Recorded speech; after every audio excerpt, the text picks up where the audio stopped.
Hari ini kami mendatangi Polres Metro Depok untuk melakukan pengaduan terkait adanya dugaan tindak pidana kelalaian yang menyebabkan kematian seseorang atas kecelakaan bus Trans Putra Pajar membawa rombongan pelajar SMK Lingga Kencana Depok yang terjadi di daerah Subang.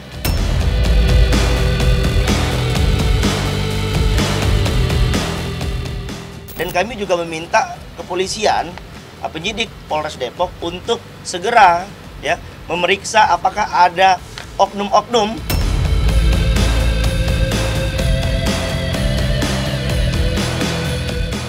ditambah lagi pada saat di perjalanan itu sering mogok alias remnya blong.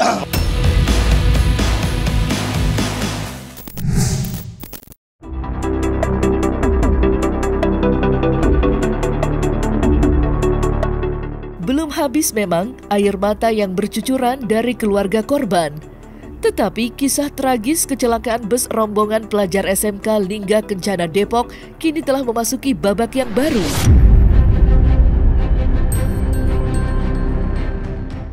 Ya, di tengah-tengah suasana duka yang masih terus menyelimuti hati keluarga, pada tanggal 16 Mei 2024 kemarin, sekelompok advokat muncul dengan mengatasnamakan pendekar hukum dan mencoba untuk mengais keadilan bagi para korban yang kehilangan nyawa.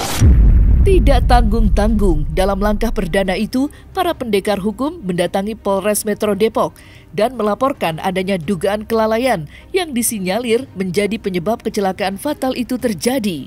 Lantas, seperti apa aduan yang dilaporkan Subadrianuka dan pendekar hukum lainnya?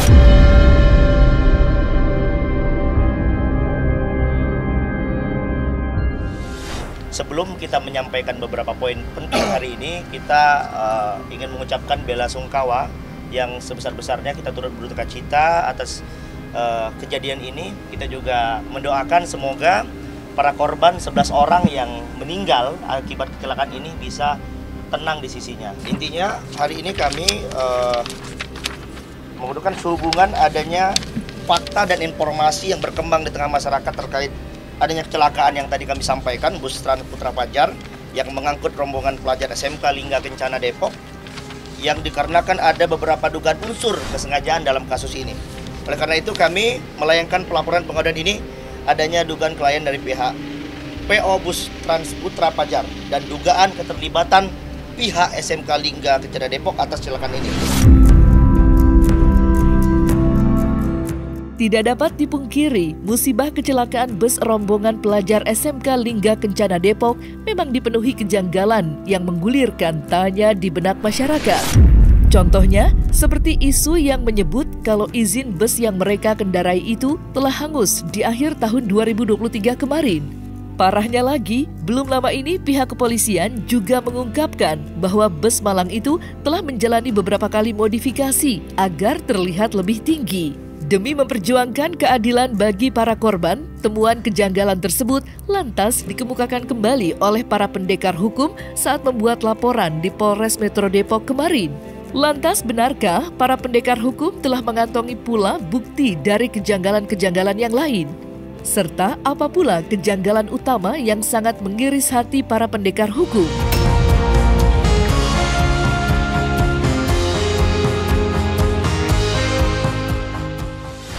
Kami, yang menurut kami sangat janggal adalah mengapa dari 3 bus ini yang digunakan itu berbeda-beda PO-nya. Nah, jadi ini ada apa? Dan kami juga meminta kepolisian, penyidik Polres Depok untuk segera memeriksa apakah ada oknum-oknum selain sekolahan, selain SMK yang mengarahkan ataupun memaksa untuk memilih salah satu PO yang menurut kami tidak layak, dan sudah kita tahu semua bahwa bis tersebut diduga tidak layak dan izinnya sudah tidak ada, artinya kadaluarsa.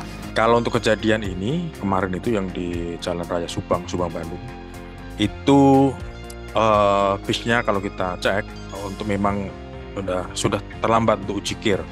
Paling tidak terakhir itu harusnya ujikir itu Desember 2023, tapi sampai sekarang kalau kita cek dari surat ujikirnya itu belum ada.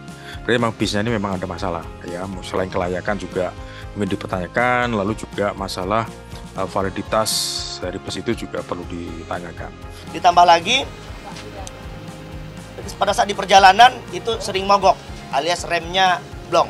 Dan ini kan sangat bahaya sekali ya kalau andai kata, apalagi ini sistem pengereman. Nah, tandanya bis ini tidak layak untuk jalan. Secara engineering atau secara engine, remnya gagal sehingga mengakibatkan, kalau bahasa umumnya itu rem blong, sehingga tidak bisa berfungsi remnya, sehingga terjadi kemarin itu mengguling dan menabrak beberapa mobil dan juga pengendara motor.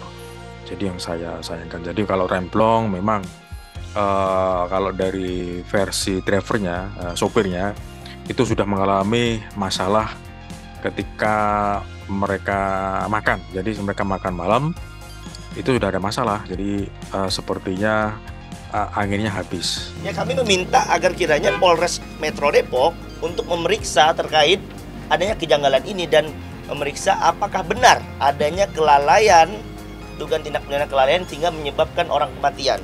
Jadi pasal 359 KUHP yang berbunyi barang siapa karena kesalahannya menyebabkan orang lain mati diancam dengan pidana penjara paling lama 5 tahun ataupun pidana kurungan paling lama 1 tahun. Jadi intinya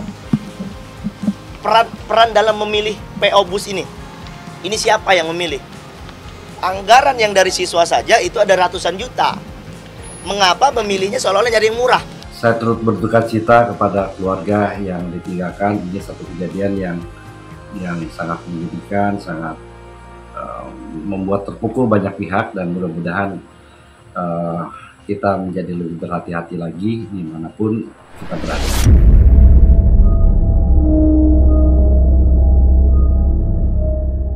Di sisi lain, kisah pilu kecelakaan bus rombongan pelajar SMK Lingga Kencana Depok nampak tidak hanya memberikan luka psikologis yang begitu dalam kepada pihak keluarga, tetapi juga semua guru di Indonesia.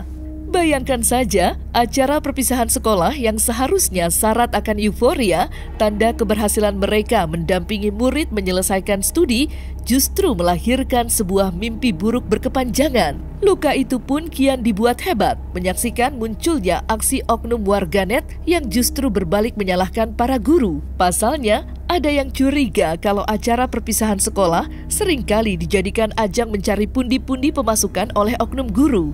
Sontak saja, seorang guru asal Riau bernama Afni Wahyuni pun menyuarakan ketidaksetujuannya. Dengan ekspresi yang terlihat menahan emosi, Afni pun menegaskan kalau tudingan-tudingan miring itu sungguh mencoreng nama baik dan kemuliaan profesi guru.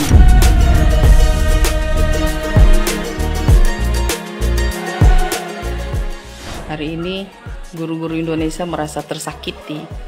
Ini kecelakaan. Tidak ada seorang guru pun yang menginginkannya. Ini musibah. Tapi kenapa musibah ini justru yang disalahkan adalah guru? Itu bencana buat kita. Nggak ada yang mau merencanakan dan tak ada yang mau menginginkan kecelakaan. Ini takdir yang Allah kasih buat kita. Kalian pikir kalian yang bersedih? Emangnya kesedihan itu hanya milik Anda? Kami juga bersedih. Indonesia hari ini bersedih, dan sedihnya lagi Anda tuduhkan kecelakaan itu, musibah ini kepada guru-guru. Masalah ke depan ya perlu koordinasi memang dengan sekolah-sekolah di sekolah Kota Depok. Kejadiannya gini, kenapa datang ke sana padahal infonya perpisahan pelantikannya di Depok, kok tiba-tiba dibawa ke sana, kan begitu? Oke, kita menurut semuanya. Anda salahkan sekolah mengadakan studi tour. Emangnya Anda pikir yang mengadakan studi tour cuma sekolah?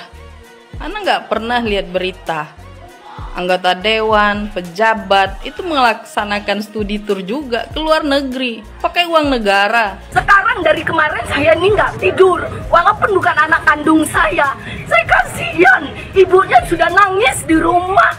Bapaknya meninggal udah 2 tahun yang lalu, 1 tahun yang cinya. Saya hibah, bukan anak kandung saya yang biayain pendidikannya.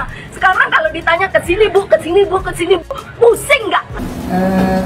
Itu udah melalui kesepakatan sih antara siswa dengan guru.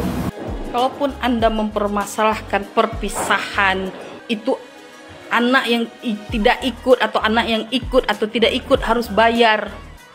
Jangan Anda samakan semua guru, jangan Anda samakan semua sekolah. Kami yang berada di guru-guru yang berada di daerah-daerah pelosok tak akan pernah sanggup untuk meminta Rp1.000 ataupun Rp5.000 pun kepada anak kami. Karena kami tahu kondisi. Dan sekarang Anda samakan seluruh guru di Indonesia ini. Kurang adab apa Anda terhadap guru? Tidak beretika Anda sama guru. Tetap semangat guru Indonesia.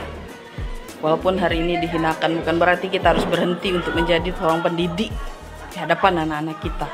Walaupun hari ini kita dihinakan, walaupun hari ini kita direndahkan, bukan berarti kita berhenti untuk menjadi guru. Tetap semangat para guru Indonesia. Jadilah guru yang berbudi pekerti luhur, buat contoh bangsa ini. Nah, guru-guru yang ikut di mobil itu pun tadi datang ke ruangan kita, itu bukan ada cerita, datangnya keluar air mata. Jadi untuk lengkapnya mungkin kita tunggu sampai guru-guru, siswa-siswa yang ada di situ, kita minta kesaksiannya, kita minta bicaranya supaya dia tenang dulu seperti itu.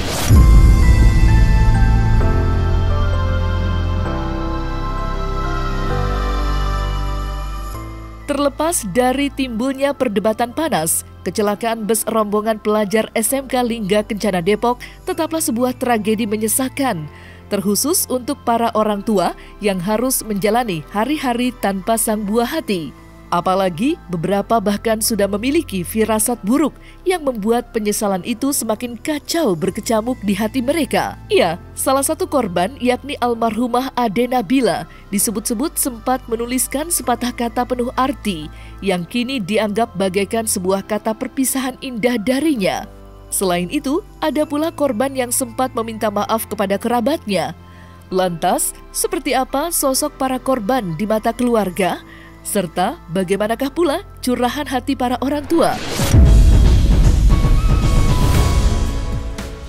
Kehilangan anak kayak gini, belum keluarga, kalau di keluarga saya anak pertama laki-laki saya. Dia udah ngomong saya kalau tenang Bu, lebaran besok juga udah kerja, udah lulus, katanya bisa ngasih uang ke ibu, nggak minta lagi, bisa diolah adik-adik katanya itu yang selalu saya ingat. Nah katanya dia orangnya rajin, betul-betul nggak neko-neko Pak. Dia selalu ini keadaan orang tuanya, nggak pernah minta apapun yang dia harus ini terus bukan Pak. Dia selalu ngerti dalam keadaan orang tuanya seperti apa.